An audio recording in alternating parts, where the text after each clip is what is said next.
welcome to 21st Generation, where youth issues are the heart of the nation, with your favorite host, me, Maziko Matemvu, here on 21st Generation. And the Malawi government has actually recently abolished the quota system and reinstated the junior certificate examinations, JCE, and I'm very excited to be having a prominent person in the education sector to share his perceptions on the recently reinstated JCE. Welcome, Pilirani. Well, thank you so much, Maziko, for having me on the show. Yeah, so before we just jump into the recently reinstated JCE, I just really want to understand how are you prominent in this education sector? Well, I'm prominent because I'm leading a team of young people who are actually changing the educational landscape, who are helping a lot of kids ace the exams. So we are prominent in that from that perspective. Okay, all right. So you're helping young people ace their exams and changing the educational landscape. Yeah. No, we just had to make that clear because people have different perceptions, and I'm talking about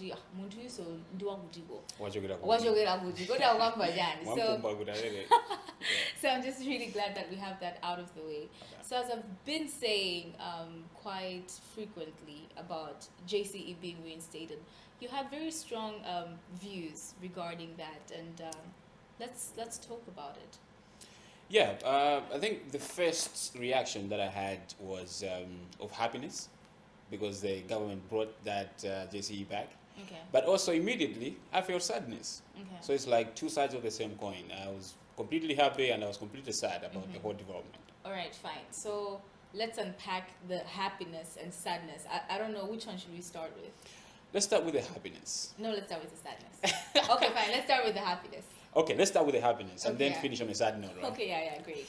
Yeah, I was happy mainly because, I don't believe you can take a student through a 4-year course, a student who has just finished primary school, on a 4-year course without any official examinations, without any official assessment. So when the government brought that back, I was happy. I was like, okay, midway through this course of learning, the students are going to have a chance for them to be assessed and for them to know themselves, like where they stand academically.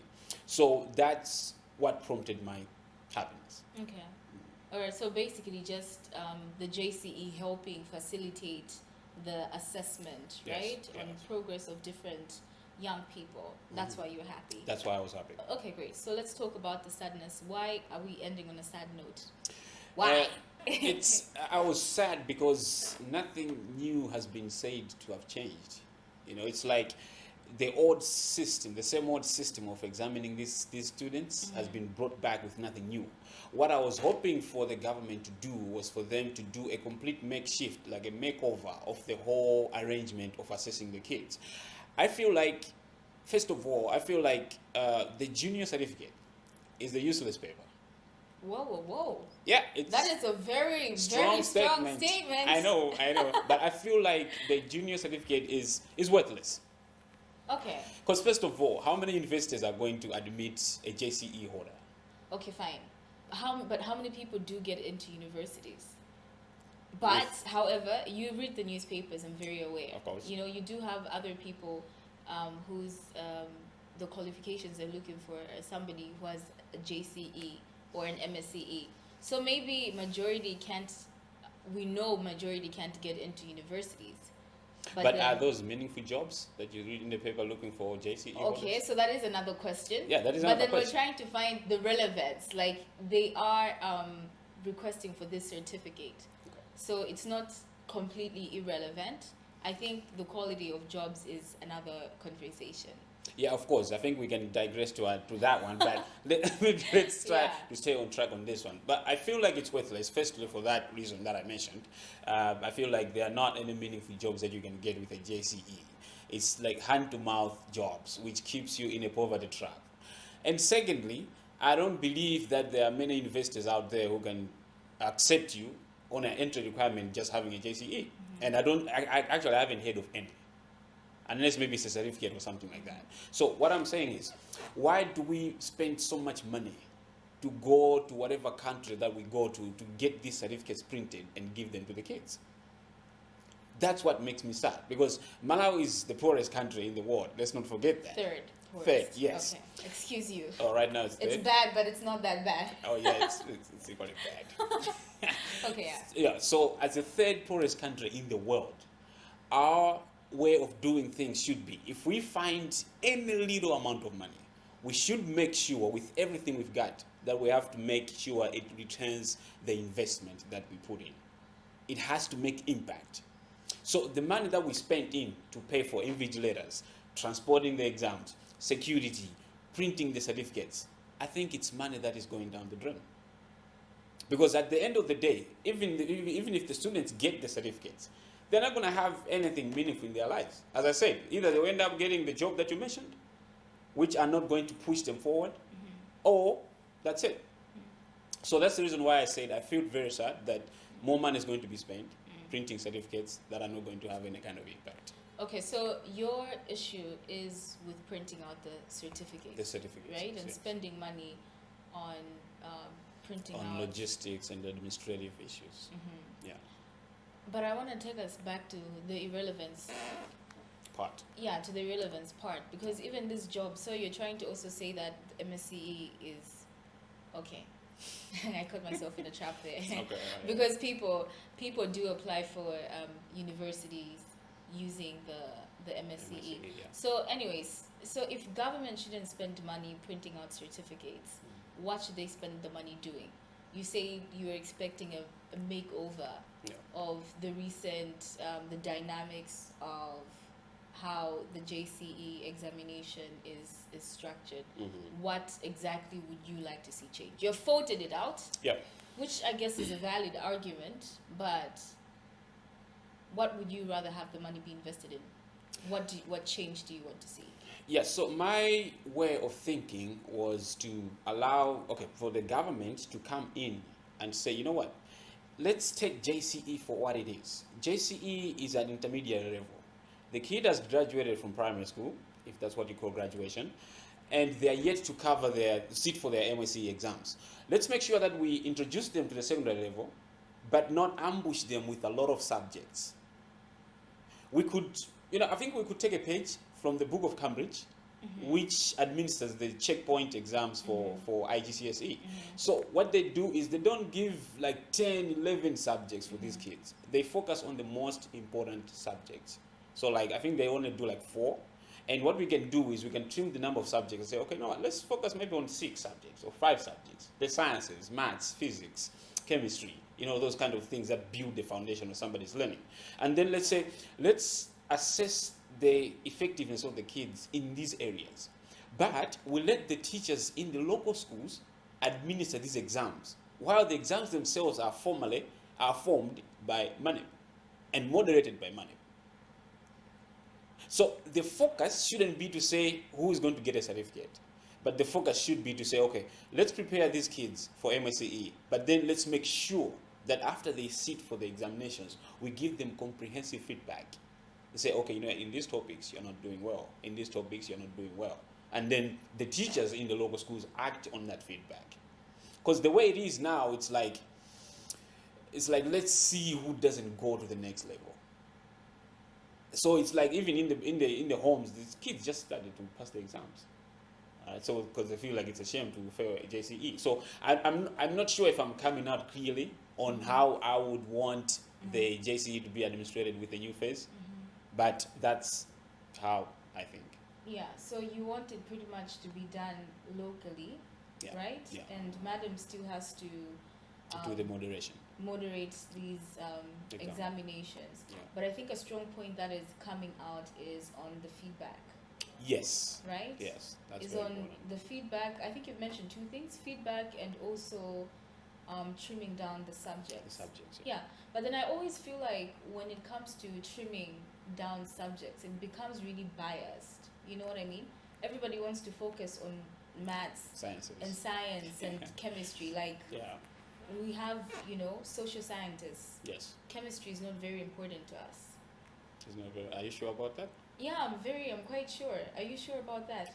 I'm not sure of what you're saying, but Why are you not sure? Why would it be relevant to a social scientist? Oh, okay. Now you're saying the relevance of chemistry to a social scientist. Yeah. Okay. No, I thought you were because- talking about the relevance of chemistry in general. No, Okay. I meant no, because now when you're constricting those subjects, you're assuming that everybody's interests Yes. are going to be based off And math sciences. and physics Yeah. and science and chemistry and biology. Yeah. I mean, some other people don't find it as fascinating Of as course. others, That's true. you know. So what about limitations like that? Have you That explored is, the limitations that come with trimming, prospectively trimming down some subjects? I think that leads us to a very interesting point that I was thinking about earlier on. I was thinking we could move towards specialization of our learners. Specialization at an intermediary level. Yes. But that's not But a dream we can achieve at the moment because of the limited funds and stuff like that. So what I was referring to earlier on, you have a thought? No, of You're course, looking at me proceed. weird. No, because I'm like, why would a young person already think of specializing at an intermediary level? People specialize when they're in university, third year of the university. Why would you want to introduce specialization at such a very young age? Okay, so if you go to university and then you specialize in sciences, have you really benefited from the social sciences courses that you did, even at primary school? No. Oh, yeah. So that's exactly my point. I know everybody has to know a little bit of something, but when you give students 12 subjects for them to go through with the purpose of, let's get them grounded in a little bit for every subject, you end up start defeating the very purpose you're trying to achieve.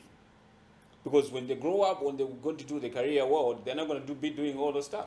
So it makes sense to say, you know what, some of these subjects are really just about students keeping information. Like, for example, history. History is about dates and events. You really have to memorize that stuff. All right? But don't you think if you want to know something in the modern world, don't you think you can just go to the internet and find out a date on which something happened? How many people have access to the internet? That's the thing. Yeah, that's where we're moving right now. What do you mean that's where we're moving? That's where we're moving to. We have the digital transformation happening at the moment. Yeah, but then So- currently, how many people have access to the internet? And that's the reason why I'm saying the specialization aspect. 1.8% has access to laptops. Good. Thank you for bringing that statistics. 2.6% are on social media platforms. Like, Okay. not everybody has, and 2.6% of approximately 18 million people making up the population in Malawi. Yeah. So let's also be very realistic and not be biased and having perceptions that are only constricted to people in urban Privileged or ones. peri-urban areas. Thank you, Let's Maziko, think for of bringing young that people at content. the grassroots levels. Let's think of the 80% of the population that is in the rural areas. They don't have access to internet. Yeah. Yeah, so they can't Google it. Thank you so much for bringing that up. The way you said it twice, you're like, Maz, thank you. Maziko, I say thank you. for bringing that up. Yeah. You remember I said this is a direction we can start moving towards. And I said it's a far-fetched dream for us to achieve at the moment. Very far-fetched, actually. Yeah, maybe not very, but it's far-fetched. I'm trying to be realistic. Okay, right yeah, now, okay, All right. okay. So the thing is, we start moving towards because in future, there's not going to be less number of cell phones than we have today. We're just going to keep having more and more, and we are having internet connectivity now, which is being available almost everywhere. So my thinking is, in the next few years, the digital ubiquity is going to be achieved. Network connectivity is going to be achieved. Now, if we are going to burden our students with memorizing things which they can just Google at the snap of a finger online, are we really achieving anything? Are we really achieving the threat of overcoming the robots, which are being achieved through AI at the moment? I think we are going into a total different kind of debate. Really? And artificial intelligence? Yes. Okay, great. I understand that. Yeah. But then I want us to go back, because what I'm really failing to understand is, are you trying to discredit the whole basis of a syllabus? Because it's not about history, because even when it comes to chemistry, physics, and biology, I could literally Google and find the information on the internet. You can't be skilled within a minute, because that is being achieved through practice and trials and So errors. you're contradicting yourself. No, There are other topics and subjects, for example, that needs for you to actually attend a class, whether it's online or whether it's physical. And history as well. You need to attend a class. So if somebody said, when It's did not- Hitler die? Yeah, it's not about, but then that's also the thing. Like, history is not just about when did somebody die, when Of was the course. Sarajevo incident, or you know, the contraception cups, that the contraception, contraception, Contraception. All right? it's not contraception, Oh, sorry. But you want to avoid. concentration. Oh, concentration camps. Concentration Oh, camps. yeah. In The concentration Germany. camps with the Jews, Yes, right? It's yeah. the same thing. Like, it's not just about specific dates. Of course, you It's have about state actors. Why are they making such decisions? What are the implications of the decisions that they make? So you can't downplay history like that. It's not just about dates.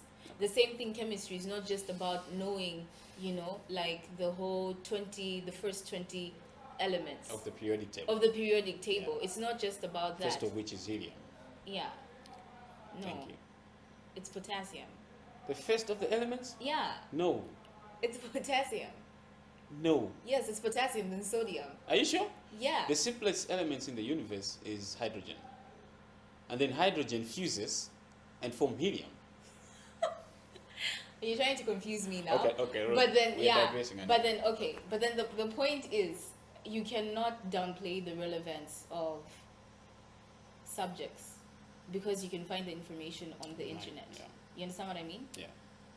Yeah. Okay. Where I was coming from, I was trying to provide a basis whereby some of these issues are going to be handled by computers. No, definitely. Yeah, of course, right? Yeah. So what I'm trying to say is we need to start now thinking about specializing our students to do the things that computers can't do. For example. For example, do you know that they have developed an AI in the US Okay. which is able to analyze court cases? I mean, like, I don't know by what percentage. Like, court cases that would take maybe 13 days for the brightest lawyers in the US to analyze. A computer algorithm analyzed it within 30 minutes. Okay. So where I'm going to is to say, you know what, some of these issues are going to be automated.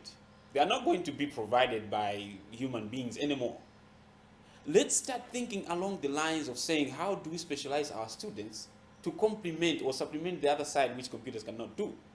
Because now, the biggest threat that we face is to say, you know what, the computers have come, they are doing most of the work, and then we have a bunch of people that are out of work because the employers don't need them anymore.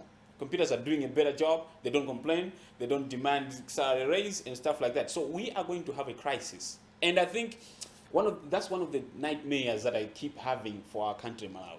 I don't think we are thinking that far ahead in time.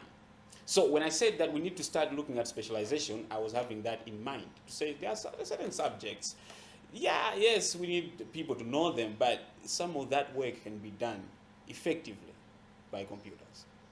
Okay.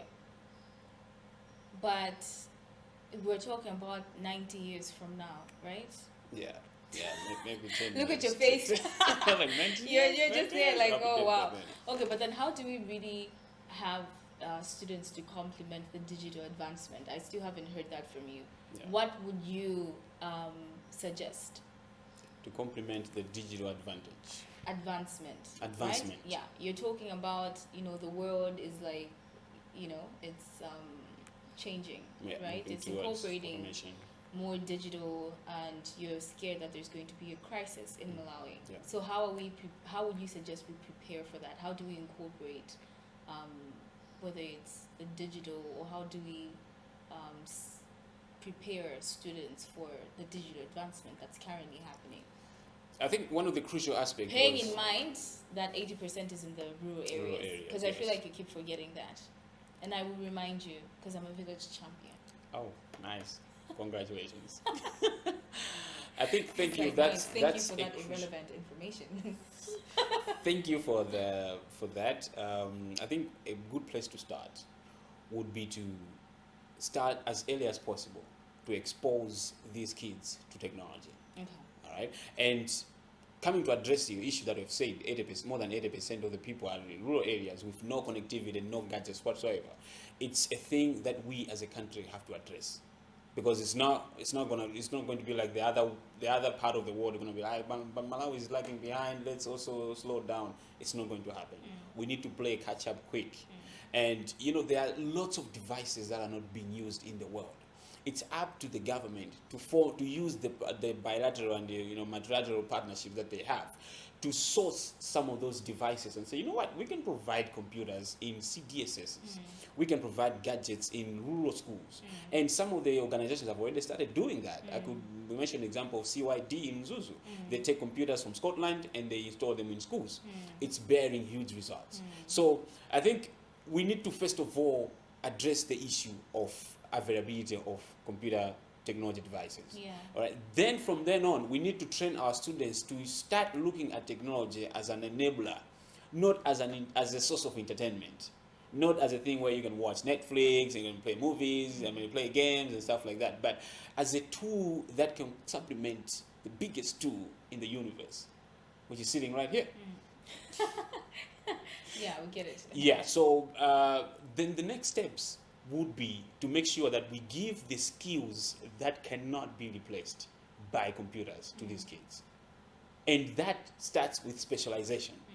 And the best place to start that is at junior certificate. Sorry, you just said something interesting. We need to give them skills that can't be provided by computers? Yes. What skills are these? So, for now, writing computer programs. Okay. Like coding. The computer can't do that. Yeah, the computer can do that. Some of them are trying to create AIs that create the basic codes, but mostly you have to get the specifications from somebody and then you have to code it. All right. Secondly, for example, playing basketball. I'm a huge fan of basketball, for example, so I don't have any example. A very biased opinion. I know. It's exactly what Jack Ma was saying. Yeah. Along the lines, right? You remember what he said, right? It was like, you know what? We need to move to say, okay, these things can be done by computers, but what can we do to outsmart the computer so that the things that we are doing cannot be done by them? All right. So I think that is the crucial areas for us as curriculum developers to start looking at. Okay, you know what? I think this is nonsense. Let's get it out of the curriculum. This is a redundant skill. Let's get it out. All right. And then as time goes, when the computer revolution is truly here, we as humans are going to be on top of it all. Say as the masters of this. Okay.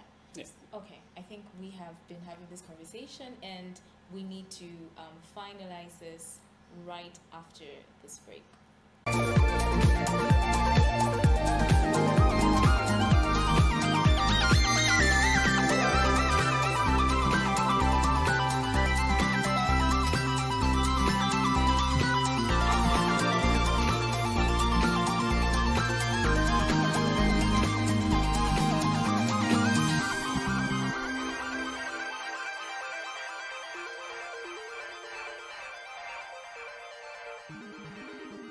Welcome back to 21st Generation, where youth issues are the heart of the nation, and we have been speaking to Pilirani about the recently reinstated junior certification examinations, JCE, and the conversation was just very, interesting. We started talking about JCE and pretty much just talking about, digital advancement and how we can start to contextualize that and incorporate that here in Malawi. I really liked how you're mentioning that we have some organizations that are currently, you mentioned CYD? Yes. Yeah, CYD in Zuzu. I know the joint programs on girl education, they're using tablets. Yeah. And I think VSO as well. Through the Unlocking Talents. I think it's Unlocking Talents, right? Yeah. Yeah. So, it's just very interesting to see that we already have stakeholders that are, trying to upskill this thing. And I like what you say, that people need to start looking at digital advancement and computers as an enabler, not just a source of entertainment, but and I think the government needs to really consider that. Yes. Right? Yes. So we've exhausted so many things, and I think we're actually running out of time. I like to do that because I don't have a watch. I think it's quite hilarious. But anyways, we're running out of time here in 21st Generation, but we always give our guests an opportunity to just reflect and inspire the nation. What are your last words and sentiments? I think apart from looking at the future and see how we can prepare for the computer revolution that you referred to earlier on, let's look at the here and now. The JCE is back. For whatever reason, we don't know. We are not sure. But it's back. We have to deal with it. My first point would be usually saddened by the amount of money that goes down the drain in education because of administration and logistics that do not lead to learners attaining their learning outcomes. That makes me sad because there's a lot of meetings, a lot of workshops, a lot of trips, a lot of sponsored educational programs, launching of reports and stuff like that, and people get allowances, a lot of money that is going towards those kind of things. But that money is not improving the learning outcomes of the people down the food chain of education. So I think it's, for me, it would be a call, first of all, to the government, and second of all, to development partners who are playing a role in the education sector. We can't afford to lose any kind of money with things that are not leading to impact. So I think when we are developing our educational programs, I think let's keep our eye on the ball and say, you know what, how does this maybe in the long term translates to the learners out there gaining something out of school? So that is an issue that we always think about, for example, where I work at Padziwe. And secondly, you know, in 2050, the population of Malawi is estimated to be around 50 million people. All right? At the rate that we are building brick and mortar schools, we'll barely be able to manage to supply education or to provide education to that population. And what happens when people stay uneducated in a nation? The resulting thing is chaos. Chaos, like, trust me, chaos. Simply chaos. There's nothing, no way about it. Because the life of a human being, the value of the life of a human being is diminished. People don't know what you're worth. They can just kill you for sport. So it's a very scary thought when I look at it in 30 years' time to say, you know what, if we cannot provide education right now and we are having this population boom in 30 years, how is the situation going to be? So it's a call to all the players in the government, in the country, to say, okay, how do we make sure that apart from the brick and mortar school, how do we extend education to the people out there who can't even walk because maybe the school is so far away?